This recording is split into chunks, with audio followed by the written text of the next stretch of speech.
what if a few simple phrases weren't just words, but keys? Keys that could open doors, not just to buildings, but to people, to experiences, to the very soul of a place you've never been before. All right, our story begins now. And just before we dive in, if you enjoy stories like this, please follow and share. It genuinely helps this channel grow and allows me to create more stories for you. Okay, so picture this. You've just arrived in Seville. The Spanish sun is warm on your skin, and you're about to live out a perfect day. All you have are these few keys in your pocket. You step out of your apartment and onto a narrow, sun-drenched street. You could smell orange blossoms and fresh bread in the air. This is it, your first test, your first door.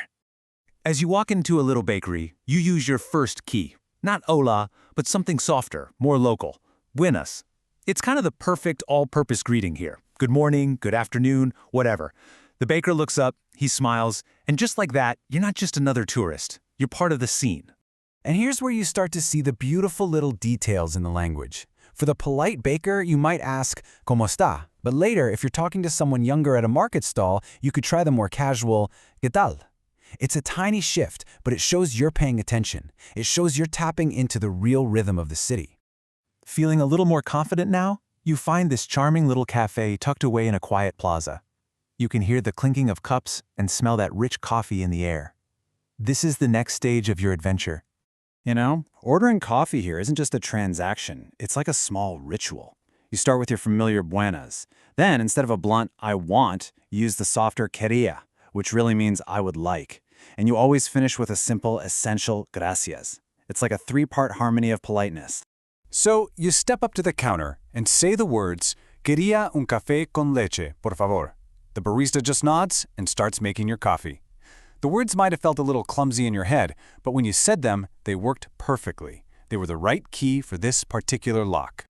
As you sit down with your coffee, a family at the table next to you gets their food. You catch their eye and say, Que aproveche. And this phrase, I just love this. It's so much more than enjoy your meal. It's like a small spoken gift of goodwill you offer to complete strangers. It's a way of sharing in that simple pleasure, and they smile back at you, warmly. Your coffee's finished. It's time to move on. You catch the waiter's attention and say the last phrase for this little encounter. La cuenta, por favor. The bill, please. And that's it. You've successfully navigated the entire cafe experience. It feels like a small, quiet victory. All right, now you're energized, ready to get totally lost in those winding ancient streets. Every corner seems to hold a new discovery. But then, well, you actually do get lost. You need to find a landmark, or maybe, let's be honest, just a restroom. This is where your next key comes in. Perdona. It's such a perfect word. It means both excuse me and I'm sorry. Just a really gentle way to interrupt someone's day. Perdona, ¿dónde está el baño? You ask a woman arranging flowers on her balcony. And she doesn't just point, she actually speaks to you. Todo recto, she says. And luego a la izquierda. Straight ahead and then to the left. And suddenly, these simple words are your map. You're not following a blue dot on your phone anymore. You're following a real human connection. So you find your way, and your path takes you right through this vibrant, buzzing market. You see spices, leather goods, colorful ceramics everywhere. You spot a beautiful hand-painted fan. You pick it up, feel its weight, and turn to the vendor. You use the key for this moment. ¿Cuánto cuesta? How much is it? So far, your keys have opened doors to places and services. But you get this feeling there's one more door to unlock, the most important one of all. You see someone about your age, sitting and sketching the cathedral in a notebook. You take a breath. This one feels different. It's a risk.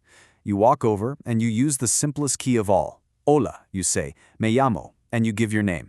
The person looks up, a little surprised, but then this amazing smile spreads across their face. Encantada, she says, delighted to meet you. And then comes that question that always builds the first thread of a bridge. ¿De dónde eres? Where are you from? You tell her where you're from, and then you add something more, something genuine. Me encanta tu ciudad. I love your city. And that's not just a fact, it's a compliment, it's an offering. And with that, the bridge is built. And in that moment, it all just clicks. You realize the entire day was never about memorizing phrases from an app. It was all leading to this. The simple, profound joy of being seen, of connecting with another person in their own language. That was the real destination. As the sun sets, casting this golden glow over the whole city, you and your new friend are finishing a conversation that's lasted for hours. It's time to part ways, but somehow it really doesn't feel like an ending. I mean, you could say adios, but that feels a little too final. Instead, you've got other options. Hasta pronto. See you soon. Or even better, the one that's just filled with promise. Hasta mañana. See you tomorrow. And that's what you both decide.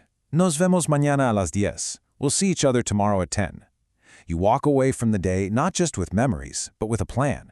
Your handful of keys didn't just unlock a day in Seville. They unlocked a friendship.